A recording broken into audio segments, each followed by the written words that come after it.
again to highly questionable. What do you like on the show today, Bomani? We'll find out if Jahlil Okafor might have punched his way out of the worst situation in the NBA. Vamos, papi. Is Roy Williams right to take the blame for UNC's loss to Duke? Fun game last night. Now, Roy Williams, after the game, he was teary-eyed, he was emotional. He took the blame, but he also said he would do everything at the end of the game the same way, calling no timeout. Let's look at the last play here. They are down one. They get the ball back. They've got 3 timeouts here, Bomani, and they just go. He says he doesn't want the defense to set up. Dean Smith taught him this. He says he never does this. Never calls timeout. And the shot they get is a terrible one. It's not a good one. I don't think that's the young man that you want taking that shot in that moment. Yeah, they didn't look very poised or composed. It was a great game. The idea that Duke won that game, Bomani, is kind of crazy, given how shorthanded they were, given how young they were, injured they were, foul trouble. The greater criticism and fairer criticism, I thought, is you got to go inside against Plumlee when you've got your best player going inside whenever he wants to, and they abandoned that the last 10 minutes of the game. Yeah, and look how bad Roy felt about that, just to be clear. Last play, we get the ball, we get to miss on the end, and Coach Smith taught me, and I believe, and I'm not blaming it on Coach Smith by any means, it's my call. I think you should always attack before the defense gets set. It's all I've always believed, it's what I was taught, it's the way I've always played. And I told the kids I should have called a timeout. We didn't get as good a shot as I thought we would get, but that's just what I've always believed in. And even though I say it's my fault, if we had it to do tomorrow night, I'll probably do the same thing because I think that's the best way to play.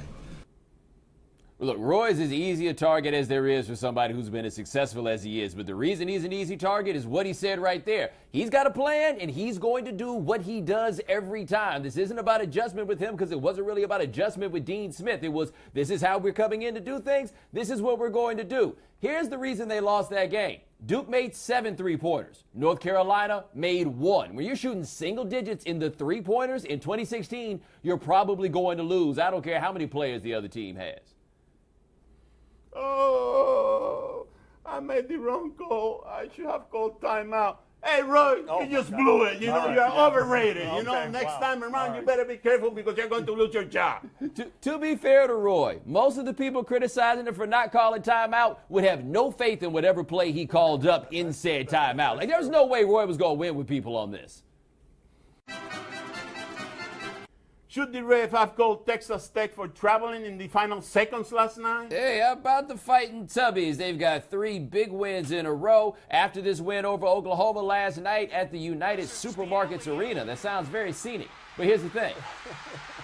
So here's the ball. Here we go. Yeah. Oh, yeah. That appears to be traveling everywhere except in the NBA. Oh, boy. Yeah. So there it is. But come on, man. I readily admit, in baseball, I support the neighborhood play. You know what the point was. That game was over. Oklahoma had given up by that time. What you're talking about right now is semantics. I do love, though, that after the 2 games we got last night, and we got 2 great basketball games last night, we figure out one way to pounce on Roy Williams at the end, and here, that game was a lot of fun. We figure out how to question the referees at the end. Man, there is nobody as bad as the media. Nobody. To be fair, we don't really know any of these guys' names. It makes it kind of difficult to talk about stuff. I know the Bohemian guy. I know him. Did you call him Bohemian? He's Bahamian. Bahamian, man. Bahamian. Well, I got the country wrong, but I know his name. Yeah, the difference between Bohemian and Bahamian, a little wider than it sounds like. Yeah, fair point. Ooh, you know, the ref should have called traveling, you know. Hey, Oklahoma, suck it up, you know, you lost. That's it, buddy. There's no, you cannot sugarcoat it that. You lost, you know. Don't blame it on the ref now. I've never seen Lon Kruger show any emotion whatsoever, and Poppy just made him into Roy Williams. I mean, shoot, Jahlil, right? Wait a second. Shoot Jahlil Okafor feel more happy or hurt that the Sixers were listening to trade offers for him?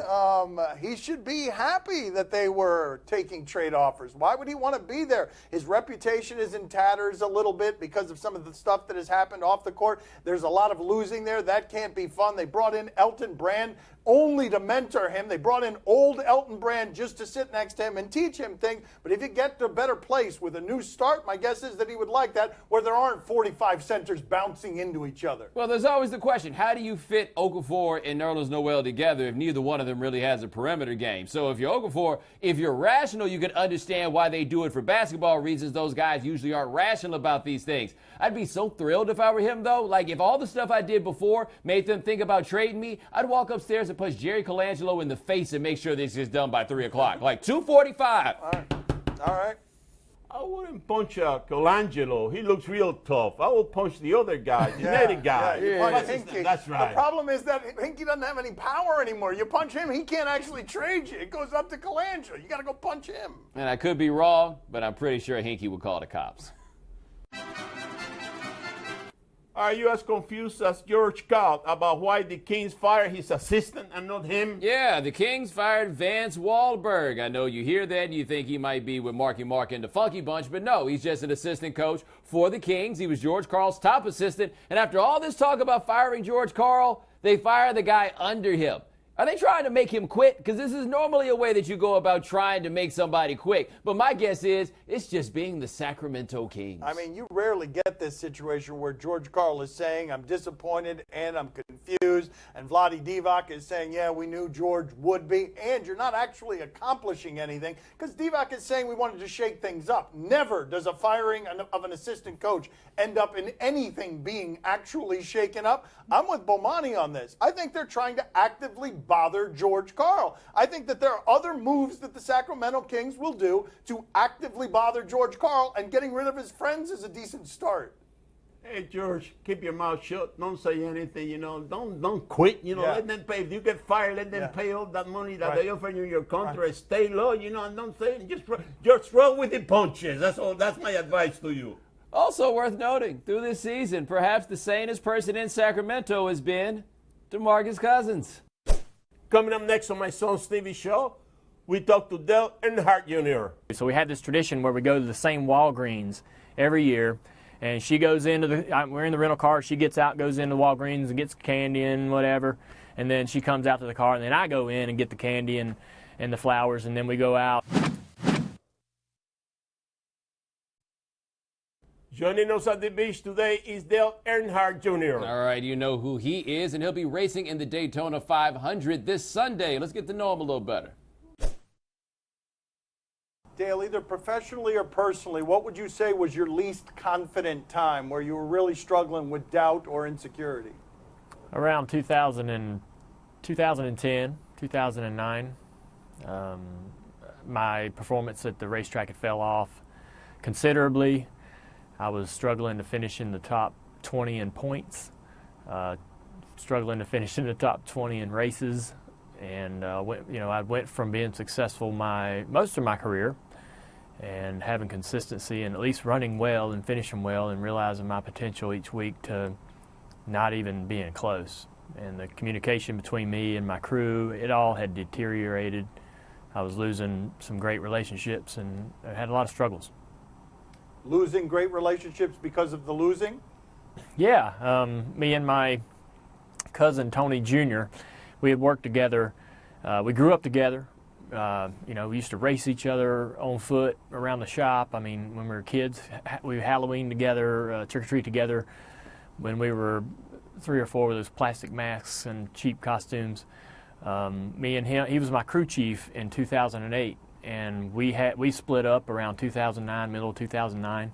That was very damaging to that relationship, and I had a hard time forming relationships with everyone around me at that particular point. You know, when my professional life was really driving everything else in my personal life, and it was a difficult time. Well, was there ever any time that you ever thought or wished maybe my name would be better off if I were John Earnhardt? Because when we see you, we associate you with your father and all the pressure that comes with being Dale Earnhardt Jr. Yeah, I don't know. I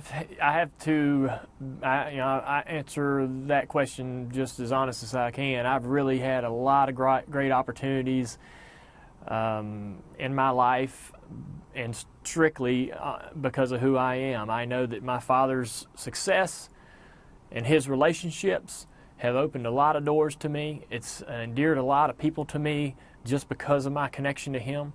And I had a head start in my career. Yeah, I mean, I wouldn't change a thing about him giving me his name. I took that very seriously. All I've ever tried to do was not hurt his legacy. I mean, when he first put me in a race car, it was his car. And my only thought was, I don't want to embarrass him. He's here in front of his peers at the racetrack, and I'm going to be racing for the first time in front of his friends, in front of the people that he's built this legacy around, and I don't want to damage it. And that's all I've really ever done. Did you ever embarrass your father? I'm sure I did. When we first started actually racing on the racetrack together, he's waved at me, and there was a race at Rockingham where I was a lap down, and he was racing for position on the lead lap with Jeff Gordon, and I was in their way, and I made it really difficult for them to get around me. And he let me know once they did pass me with a little hand signal out the window that I was in the way and I needed to get out of the way. And we raced together at Bristol one time, and me and Elliott Sadler starting side by side. Dad's right behind Elliott at the beginning of the race. Dad comes up to us before the race and says, "You two guys are rookies. You guys have a good head on your shoulders. Be calm. This is a short track. Take it easy. It's a long race." La la la. Well, the first lap, he turns Elliott Sadler sideways right into me, and I wreck. Elliott wrecks, and Dad goes on. So later in the race, I repair my car, go on the track, and when Dad went by, I turned right and door slammed him and just drug the tire all the way down the side of his car. And, he wasn't real happy about that. I think that those times were, I shouldn't, I look back now and say, man, that was really stupid of me to do that, and I think that was quite embarrassing for Dad in front of all his team and friends and peers. It's interesting. I hear you. Like, I think about me and my dad playing ball in the driveway, and your dad hard fouls you and stuff like that. But you guys did this in cars, where the hard foul is, you hit them with your automobile. We did. We had a couple of episodes. In the first race we ever ran together, I cut him off on the racetrack, and he ran in the back of me and almost wrecked me. He could have, if he wanted to. He had the opportunity to wreck me, but he sort of turned me loose at the last minute. And then after the race, we're changing clothes, getting out of our fire suits, and he threw his shoes at me, and not in a nice way. So this is something, me and him have always we were competitive. When I got on the racetrack with him, he was the best in my mind, and I was out there to beat the best. And so I loved him as a father, but at the same time, I'm like, if there's someone to outrun, you're the guy I want to outrun today. So it was a tough balance. Dale, we're kindred spirits. I, too, am in the shadow of a legendary father. Go ahead, Puppy. What do you got for Dale? Dale, what did you do for your wife for Valentine's Day? We had a great dinner in St. Augustine at a restaurant where we went on a date about 7 years ago. So I said, hey, anything you want to do? She says, I want to go down to this restaurant and have dinner. We had this tradition that we're in Daytona racing every Valentine's Day, so we're sort of limited on our options on what we can do. So we had this tradition where we go to the same Walgreens every year, and she goes into we're in the rental car, she gets out, goes into Walgreens and gets candy and whatever, and then she comes out to the car, and then I go in and get the candy and the flowers, and then we go out, we sort of get in the car and drive to the bus and the racetrack and then have fun with all the stuff that we bought each other. And we go to the same Walgreens every year. It's a tradition of ours, very simple and fun, but we had a great dinner.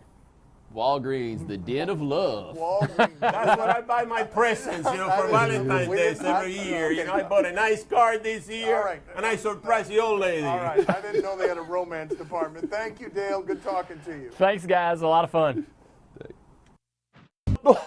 In my hotel suite, we've been going on the molly, holding on to Friday. Why you looking at me, shawty, recognizing I'm the only one that is bowling, only one who is going out of the country. Gotta keep a translator for the models, only one. I'm only repping fly stuff only. Keep some fly stuff on me, keep a fly chick on me. This TV show is brought to you by Men's Warehouse. For all the season latest styles, visit menswarehouse.com. Do you question if this video alone warrants a Division I offer? They say this young man's a junior in high school, but I don't know how old he is. He might have failed some grades. What do we have? Oh, wow. We got an Air Gordon situation. Whoa. Air Off Gordon. one leg? Yeah, that's pretty hard right there. But as we learned the other day, there are other skills involved with jumping like this because you got that guy, that Canadian guy who in jeans in the commercial break at the All-Star game was jumping up, and my guess is he can't play basketball at all. What does this tell you? Yeah, I feel pretty confident if that dude could do things on the basketball court, this video would be of him dunking, not of him jumping over a fence. You know who wishes he could do that?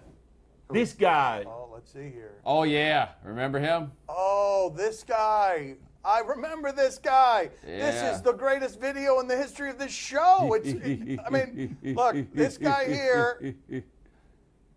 Yeah, that's not going to work either. I mean, I think he should have given that one a go. Okay, here we go. I just love what happens with this camera angle in a second. Watch this. This helpful person. There it is. This is just magical right here. I mean, you can't do better than that. You can't make that up right there. Look right there. Yes. Wait a minute, you little punk. How dare you? Wait a minute. There might be a solution over here. Yeah. Oh, there it is. Had it all along. I tell you, he had a rough 99 before. Yeah, because he was Not still no holding batting, on. I'm telling you. He was still holding on to the bars after he got through. That's right. Do you question Kimbo Slice trash talk? Oh, this is tremendous, Bomani. You remember in Coming to America, McDowell's imitating McDonald's. Bellator is kind of that, imitating the UFC, being heavy-handed, clumsy about it. Kimbo's about to fight Dada 5000, and look at the trash talk. That sounds good, but at the end of the day, you're not capable physically or mentally of doing none of that you talk about, bro. Physically, I'm not, bro. Man, listen, dude, I'm a manhandle you, dude. Yeah. I promise you that. Okay. I promise you Okay, that. so Put let's, your pants down. Let me see size. Man, listen, I'll show Wait, you what? right now. Let me see your Wait, what? Yeah. You got baby Dada. You want to do that? You got baby I bet you mine bigger than yours. I hear Oh, you. come on. I hear you. Oh, You wait, do wait. what you feel do. I bet you mine, excuse me, do what Royce. you do. You do what My you do. bigger than yours. Man, whatever, man. No, I'ma see have you a seat, tonight. guys. Have a seat. I mean, I told you it was a Coming to America McDowell situation. He was going to do it, too. Like, that's the thing. It was only the sight of Royce Gracie to make him realize, wait a minute, in order for me to do this, I'm going to have to disrespect Royce Gracie in a way that is just beyond my, standards. Oh, that was very disappointed. I mean, there was a lot of talk, but no action. You know, he come kept on, his pants Dad. on. That's Come on, right. But Dad. Come when on, you man. when you go that far, you gotta go all the way, Kimbo. no, Don't tell me that. Yeah, don't He do it. chicken out Dad, the last I'm minute gonna on that. tell you Yeah? this right now. Yeah, If you- right if now. you- You gotta if do. I gotta show if you how to you- do if you it. stand up, I gotta quit. stay there. You stay All right, there. you quit. You No, stay. I- You stay. We got a show to finish. You only do that at the end of the show. Time to play the game that works with a talented and amazing guy. See or no? You tell us what to watch on television tonight. I knew you'd assume it was you. We'll tell you if Let me we're intrigued or assume. not. No. On Fox Sports North, Wild and Oilers. I mean, who would say yes to this? Actually, he always says yes, so we got to be careful that he's going to say yes. But we've got an own goal situation involving the Wild, and I mean, he's on defense, Matt Dumba, and he gets, what, did that go off his cheek? What did it go off of? Boosh. That would be the face. Oh, temple, face, that is bad there, where you're pawing at your face, and it's in your own goal, and that's not good. Bomani, are you intrigued? Yeah, I don't blame you. I mean, why would you be? I mean, that's fine. That's enough commentary over there. Poppy, are you intrigued? Oh, Of course see, you I'm are. Yeah. very intrigued because I've been watching all the Oilers game this year. You know, I'm telling you something. They have a player there by the name of Connor McDavid. You know, that guy is something else. I'm telling you that he's going to have a breakaway game tonight. He's going to score about 4 goals. Yeah. Dad, I spelled his name Yeah. for you here before the segment started. Yeah. Read it off of the sheet here. What does it say? McDavid. What did I Right. say? McDavis. Is Well, what he you never made him. complains about my accent. You're the ones that always complains about my accent. What's going on That's here? not his accent. You Well- mispronounced his name. Well, okay, Connor McDavid. Is that how you say it? Yes. All right, he's my guy. He's the one that is going to score 3 or 4 goals tonight. He's going to get the Oilers over the top. You can take it to the bank. What bank are we taking that? You better get the name right if you're taking it to the bank, because otherwise they'll reject you. On TNT, Spurs and Clippers. Yeah, thank you, basketball, for coming back. We have missed you. The Spurs do a lot of local commercials in San Antonio, and they're usually very local. And this one involves Danny Green, and what's the name of that 7'3" guy who's on the Spurs? Boban. Okay, Boban. Let's see what we got. There's a car for everyone here at World Car. I see Boban has found the roomy 8-passenger Nissan Armada. This sound system is awesome. Okay, Boban. What? Wow. And over here, Danny has found the what? It's a 370Z, man. All right, Danny. Is that driver's seat removable? Find your next car at World Car. Proud sponsor of the Spurs. Can you guys go back a second just to Boban's ears? I mean, that sound system is being absorbed by those ears. Like that, that is unbelievable. Bomani, everything about that dude is giant. Bomani, are you intrigued? I just want to see the outtakes because I wonder how much those outtakes look like our outtakes. Poppy, are you intrigued? I'm telling you something. That guy Boban, he's something else now. He's on TV commercial. You know, he was the one that got Whiteside ejected. You know, I'm telling you, he flopped, and he got it ejected. You know? Keep your eyes on Boban. You know, because he's going to be the next superstar for the Spurs. No, probably not. No? But those ears would be like 6th in the league in rebounding all by themselves. That's all the time we have for today. Thank you for watching. 2 radio shows for you on ESPN Radio. I've got one from 10 to 1 Eastern. He's got one from 4 to 7 Eastern. Check it out. Thanks for watching. Gracias. See you mañana. This sound system is awesome. You're going to drive that car off the road. That's right. That is not how anyone drives. Actually, that is kind of how he drives with the left blinker on.